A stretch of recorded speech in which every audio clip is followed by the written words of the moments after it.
आप देख रहे हैं सिटी इंडिया न्यूज चैनल, हक की आवाज।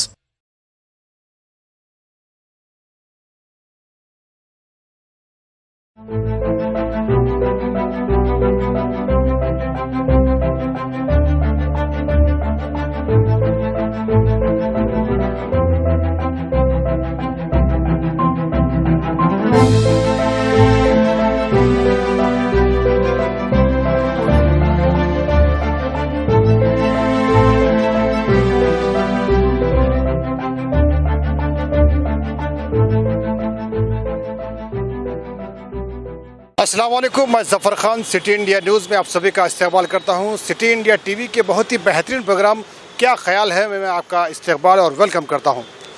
आज का सवाल थोड़ा अहम है। आज के सवाल में हम जानेंगे कि कल जिस तरह से राज्यसभा में किसान बिल पास किया गया और अपोजिशन के मुतालिबों को नज़रअंदाज करते हुए, जबकि उनके पास नंबर भी था और वो वोटिंग की मांग कर रहे थे, लेकिन आवाज़ की वोटिंग की बिना पर यह बिल पास किया गया। क्या लगता है आपको, ऐसे में जमहूरियत का कत्ल नहीं हो रहा है? यही सवाल को आज हम जानेंगे कानूनदानों से और दानिशवरों से, क्योंकि सवाल अहम है तो हम जवाब भी अहम लोगों से ही लेंगे। तो चलिए आगे बढ़ते हैं, प्रोग्राम को आगे बढ़ाते हैं।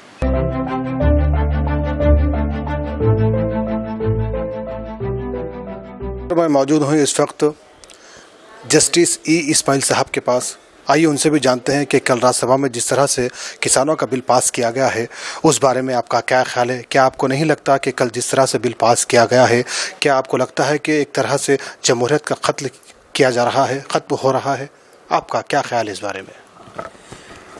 देखिए, ये हमेशा ज़रूरी है कि जब भी बिल होता है, आप देखिए कल का कल पेश किया जाता है और कल का कल इतना बड़ा फैसला जिसमें करोड़ों किसान का इन्वॉल्वमेंट है, करोड़ों किसानों का मामला है, ना पूरी बहस मुकम्मल होती है, ना वोटिंग की जाती है, बल्कि हाथ उठाने पर इस बिल को पास कर दिया जाता है। ये जमहूरियत का सही तरीक़ा नहीं है। जमहूरियत का सही तरीक़ा तो ये है कि बिल पर पूरी तरीके से खुद वो लोग भी बहस करते, रूलिंग पार्टी भी बहस करती, अपोजिशन पार्टीज़ को भी बहस करने की इजाज़त दी जाती, उसके बाद वोटिंग ली जाती और उसके बाद बिल को पास किया जाता। इस तरीके से पास करना और हर चीज़ में इतनी जल्दी करना, ये एक जमहूरियत के लिए मुनासिब नहीं है। बल्कि ऐसा मालूम होता है कि जमहूरियत का ख़ात्मा हो रहा है, क्योंकि दूसरों को मौका ही नहीं दिया जा रहा है। इसका ख़ुद सबूत ये है कि उन्होंने नो कॉन्फिडेंस मोशन भी डाल दिया है। उसकी वजह बिल्कुल साफ़ है कि इन लोगों को ना अपोजिशन को मौका दिया गया, ना आर्गूमेंट्स हुए। हम उम्मीद करते हैं कि आइंदा ऐसा नहीं होगा, ताकि जमहूरियत बरकरार रहे। इसी तरह से हर कानून इतनी ही तेज़ी के साथ पास किया जा रहा है, नोटबंदी से लेकर तमाम मामलात बहुत तेज़ी के साथ एक तरफ़ा तौर पे सडन कर दिए जा रहे हैं। लिहाजा हमको चाहिए कि जमहूरियत का जो सही तरीक़ा है उस सही तरीक़े पे काम किया जाए। सबसे पहले तो मैं कहना चाहूँगा कि जब से नरेंद्र मोदी की हुकूमत आई हुई है, हर इश्यू के ऊपर वो लोग जो है मसाइल को बिल्डोज करके अपनी मनमानी करते जा रहे हैं। तो आप गुज़िश्ता में भी आप देखें मुख्तलिफ मौक़ों पे, जैसा कि मुस्लिम पर्सन लॉ का भी मसला, ट्रिपल तलाक का बिल था, तो उस वक्त भी ये डिमांड था तमाम अपोजिशन जमातों की जानिब से कि इस बिल को आप सेलेक्ट कमेटी को भेजिए। सेलेक्ट कमेटी को भेजाने का मकसद ये है कि वहाँ पर मुख्तलिफ पार्टियों के जो अरकान पार्लियामेंट होते हैं वो लोग उसके ऊपर गौर खौस करके कुछ अगर ज़रूरी उसके अंदर तरमीमात है तो उसके लिए तजावीज़ पेश करते हैं। तो ये जो किसान मुखालिफ जो बिल है, जिसको नरेंद्र मोदी की हुकूमत किसान बिल का नाम दे रही है, तो इसके अंदर भी ये मेजर मुतालबा था, ना खुद जो है अपोजिशन की जानिब से, बल्कि खुद जो उनके बीजेपी के साथ के जो अलाइस पार्टीज़ हैं उन लोगों ने भी इसकी मुखालिफत की। आपने देखा कि वज़ीर ज़राअत जो है, जो कौर है मोहतरमा, उन्होंने खुद जो है रिजिग्नेशन दिया और उनका ये बयान है कि मेरी आवाज़ को दबाया गया है और मैं जो पार्लियामेंट में कहना चाहती थी बिल के ताल्लुक से, मेरी आवाज़ को दबाया गया है, इसीलिए मैं किसानों के साथ रहना चाहती हूँ, मुझे वजारत नहीं चाहिए, तो उन्होंने फौरी जो इस्तीफा दे दिया। कल राज्यसभा में जो हंगामा हुआ, आप ये जमहूरियत में मैं समझता हूँ कि जब से पार्लियामेंट बनी है ये पहला वाकया है कि बगैर किसी वोटिंग के, ना तो जो है हाथ उठाकर कोई वोटिंग की गई, ना जो है कोई जो है वहाँ पे कोई पेपर के जरिए वोटिंग हुई, ना बटन दबा के वोटिंग हुई, बल्कि इन तमाम चीज़ों को बिल्डोस करते हुए नरेंद्र मोदी की हुकूमत एक बिल्कुल नए तरीके से, यानी एक जमहूरियत का यानी संगीन खत है समझिए आप, क्योंकि आवाम को उम्मीद होती है कि अगर बाहर हमें इंसाफ नहीं मिलता तो कम से कम पार्लियामेंट में ऐसे कवानीन बनाए जाए जहाँ से इंसाफ मिल सके।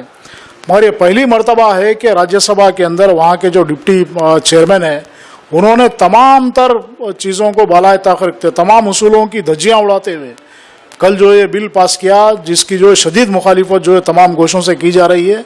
और आज भी अगर नरेंद्र मोदी अगर ये समझते हैं कि भाई अपनी अनानियत के जोर पे और जो है उनकी जो सोच है उस बलबूते पर अगर ये समझते हैं कि भाई तमाम जो अपोजिशन जमाते हैं उनका गला दबा देंगे, तो यकीनन जो है आने वाले दिनों में हुकूमत जो उनकी चल रही है, आवाम जो है उनको सबक सिखाएंगे आने वाले दिनों में। और किसान आज सारे हिंदुस्तान में नाराज़ हैं, क्योंकि ये जो बिल है उसके ऊपर डिस्कशन ज़रूरी है, आवाम के सामने लाना चाहिए कि भाई अगर आप वाकई इस बिल के अंदर किसानों के ताल्लुक से कोई फ़वाइद हैं तो आप बताइए, क्यों नहीं बता रहे हैं आप। ये जो है कारपोरेट सेक्टर को जो है किसानों के साथ जोड़ने की एक मनसूबाबंद साजिश नरेंद्र मोदी की और जो है बीजेपी हुकूमत की है, जिसकी हम शदीद मुखालिफत करते हैं। आपका इस बारे में? अल्हम्दुलिल्लाह,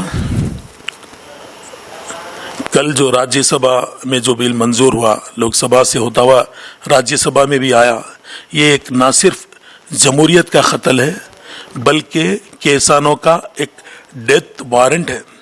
क्योंकि जहाँ तक मैं समझता हूँ किसानों को सरमाएदारों का गुलाम बना दिया गया है। ये किसानों की जो ज़र मार्केट कमेटी है उसको ख़त्म किया गया, किसानों के हुकूक को दबाया जा रहा है। न सिर्फ ये बिल मंजूरी का राज्यसभा के नायब सदर नशीन जो दस्तखत किए, न सिर्फ वो बिल पे दस्तखत किए बल्कि मैं समझूंगा कि ये किसानों की मौत के वारंट पर साइन किए, क्योंकि ये परवाने मौत है किसानों के लिए। और तेलंगाना राष्ट्रीय समिति, हमारे पार्टी के सरबराह, हमारी रियासत तेलंगाना के वजीर आला कल्वकुंतला चंद्रशेखर राव ने साफ तौर पर इस बिल की सख्त मुखालिफत की और अपने एमपीज को इसकी मुखालिफत में वोट देने के लिए कहा। मैं मरकज की सरकार से इस बात की ख्वाहिश करूंगा, ये किसानों का बिल आपके लिए, एनडीए गवर्नमेंट के लिए मैं समझूंगा ये आखिरी पल है। अब दूसरी बार आपकी हुकूमत आने वाली नहीं, क्योंकि आपने ऐसे लोगों को ये बिल मंजूर करते हुए आपने उनके डेथ वारंट पर साइन किया कि किसानों को, ये किसान न सिर्फ हमारे मुल्क का एक बहुत बड़ी जमहूरियत का एक बहुत बड़ा हक अदा करते हैं, क्योंकि इनके ज़रिए ही हमें खाने पीने की सरमियत मिलती है। आपने इनके हुकूक को दबाने के लिए, इनको सरमाएदारों का गुलाम बनाने के लिए काम किया। मैं मरकज की सरकार से इस बात की अपील करूंगा, नरेंद्र मोदी हुकूमत साहब से ये ख्वाहिश करूंगा कि आप ये बिल वापस लीजिए। आपने इसको सेलेक्ट कमेटी से भी रुजू नहीं किया।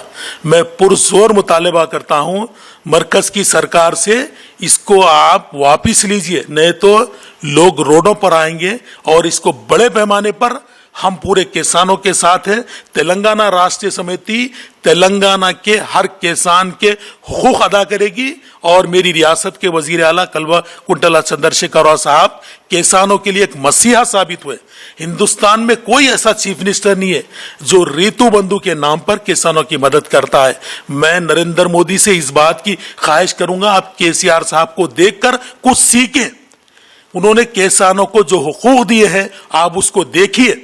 आप अगर ये बिल वापस नहीं लेंगे, तेलंगाना की आवाज ना सिर्फ तेलंगाना की गलियों से उठेगी बल्कि वो दिल्ली की गलियों तक इसको बजाएगी। मैं मरकज की सरकार से इस बात का पुरजोर मुतालबा करता हूं, फौरन इस बिल को वापस लिया जाए। अगर वापस ना लेने की सूरत में तेलंगाना राष्ट्रीय समिति इस पर खामोश नहीं बैठेगी। और मेरी रियासत के वजीर आला कल्वकुंटला चंद्रशेखर राव साहब ने साफ तौर पर इस बिल की मुखालिफत की है। अब उसके बाद मेरी रियासत के वजीर आला का जो भी फरमान जारी होगा, हम किसानों के हुकूक के लिए रोडों पर आएंगे। प्रोग्राम क्या ख्याल है आपका में अब वक्त हो चुका है एक छोटे से ब्रेक का। ब्रेक के बाद भी इस प्रोग्राम का सिलसिला जारी रहेगा। जाइएगा मत, देखते रहिए आपका अपना मनपसंद प्रोग्राम क्या ख्याल है आपका।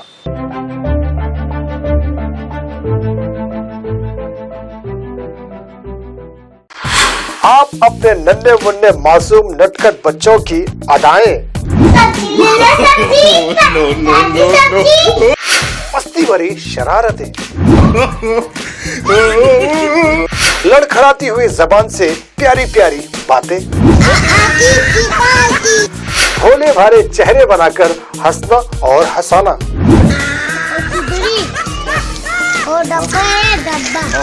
अपने बच्चों की इन एक्टिविटीज को कैद कर लीजिए अपने कैमरे में। सिटी इंडिया टीवी लेकर आ रहा है अपने बच्चों के लिए एक ऐसा प्रोग्राम जहां आप अपने बच्चों के तमाम एक्टिविटीज को सारी दुनिया तक पहुंचा सकते हैं और अपने बच्चों के टैलेंट को दिखा सकते हैं। जी हां, किड टॉक। वीडियोस भेजने के लिए हमारा ये व्हाट्सएप नंबर सेव करें 9700204658 और आप हमें ईमेल भी कर सकते हैं cityindianews@gmail.com। याद रखिए, अब अगर वीडियो बनेगा तो किड टॉक के लिए।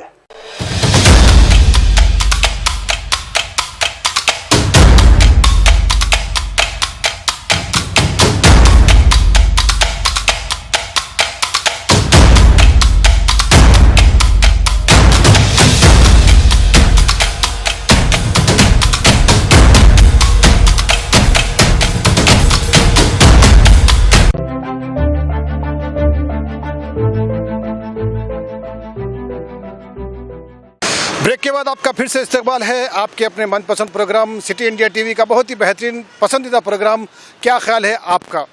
आइए, अब मैं मौजूद हूँ तहरीक मुस्लिम शाबान के ऑफिस में और मेरे साथ मौजूद है तहरीक मुस्लिम शाबान के सदर जनाब मुश्ताक मलिक साहब। आइए उनसे जानते हैं। अस्सलाम वालेकुम सर। सर आप बताइए कि कल जिस तरह से राज्यसभा में बिल पास की गई, किसानों की बिल पास की गई है और अपोजिशन के मुतालिबे के बावजूद भी उनके पास नंबर भी था, वो वोटिंग की मांग भी कर रहे थे, मगर आवाज़ की वोटिंग की बिना पर यह बिल पास की गई। आपको क्या लगता है कि जमहूरियत का कत्ल नहीं हो रहा है यहाँ पर? ऐसे में आपका क्या ख्याल है? देखिए, हिंदुस्तानी पार्लियामेंट का मैं इसको सियाह दिन कहूँगा, इस वजह से कि इस तरह से पार्लियामेंट में आज तक नहीं हुआ। जबकि हाउस डिवीज़न की बात आ गई थी और हुकूमत के पास कोई मेजॉरिटी भी नहीं थी। टीआरएस, वाईएसआर कांग्रेस, बीजू जनता दल और आपके अकाली दल, ये भी समझिए जो एनडीए को मुस्तकिल सपोर्ट करते रहे हैं, लेकिन किसानों के मसले पर ये हुकूमत के ख़िलाफ़ थे। और एमएसपी का जो मसला है, देखिए हमारी बैकबोन एग्रीकल्चर रही है, इंडिया की इकोनॉमी की बैकबोन एग्रीकल्चर रही है। लेकिन मनमोहन सिंह के समझिए कि वज़ीर फाइनेंस बनने के बाद एक बड़ी इनकलाबी तब्दीलियां आई, कॉरपोरेट सेक्टर को एक बड़ा बूस्ट मिला और बाहर के इन्वेस्टर इंडिया में आना शुरू हुए।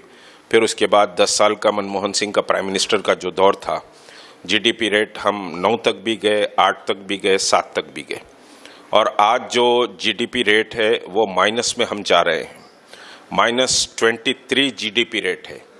ये मुल्क के लिए इंतहाई ख़तरनाक है और ये 5 ट्रिलियन की बात कर रहे थे जबकि जीडीपी रेट नीचे गिर गया है।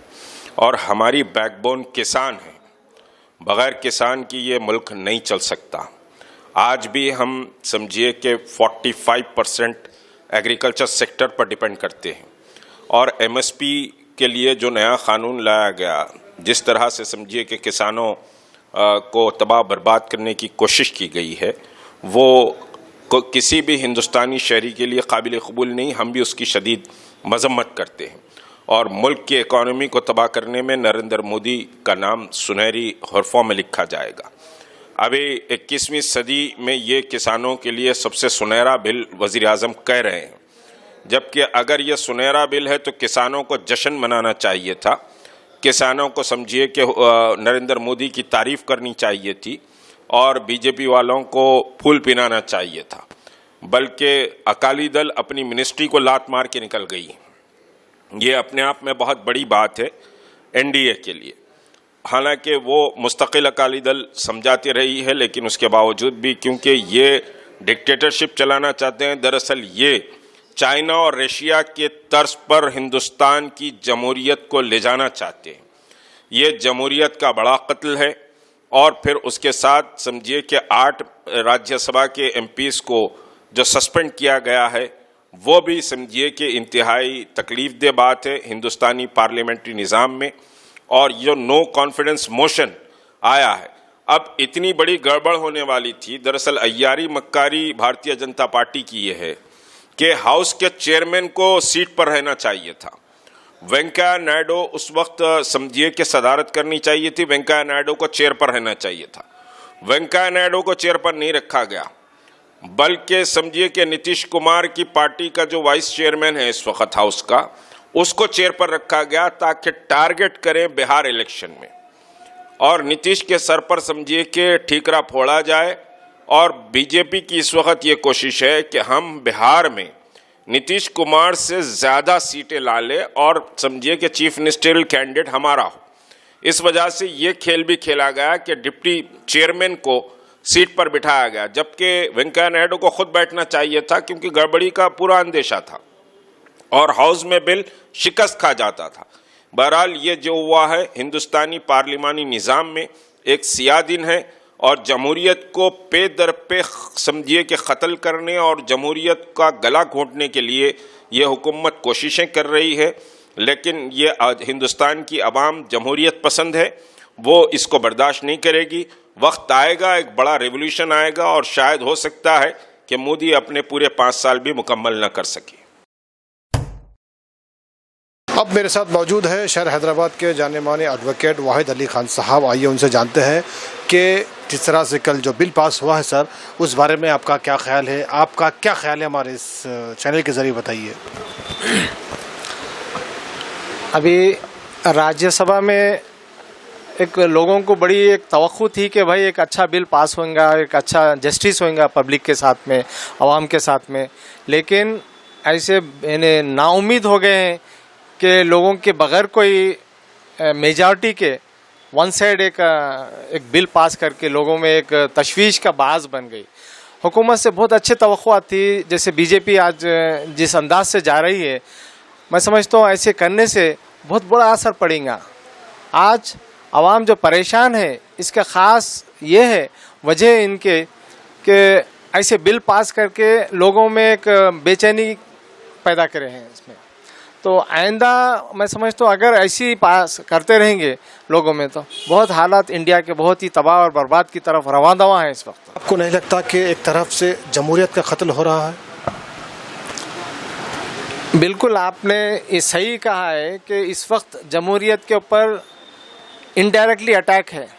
लोगों की आज़ादी और उनके जो डेमोक्रेटिक कंट्री में रहते हुए भी हम ऐसा महसूस कर रहे हैं, हम एक डिक्टेटरशिप में हम सांस ले रहे और जमहूरियत का क़त्ल हो रहा है खुलेआम लोगों में। और ख़ास बात तो ये है इसके आवाम में जो जैसा अपोजिशन से हम बड़ी तवक्को थी कि हम इस पे अपोज करेंगे, लेकिन उनकी खामोशी भी हमारे लिए बाअस फ़िक्र और सोच का हमारे लिए एक वक्त है इस वक्त। तो इसके ऊपर हमको चाहिए कि आवाम में भी एक शऊर बेदारी पैदा होना चाहिए कि भाई ऐसे बिल पास करके लोगों के साथ में जो इनजस्टिस हो रहा है और उनके साथ में नाइंसाफ़ी हो रही, इसको फौरी रोकथाम करें और इसके लिए आगे बढ़ के पब्लिक में भी शऊर बेदारी होना चाहिए। इसमें कई तरह के लीडरों पे ख़ास तौर पे, और अब जैसा इलेक्शन करीब आ रहा है, ऐसे हालात में अगर करेंगे तो इसका बीजेपी को खामियाना भुगतना पड़ेगा मैं समझता हूँ। तो तमाम पार्टी जो अपोजिशन पार्टी है एक प्लेटफार्म पे आए और इसकी मुखालिफत करें और इसके ताल्लुक़ से एक हिकमत अमली से काम लें।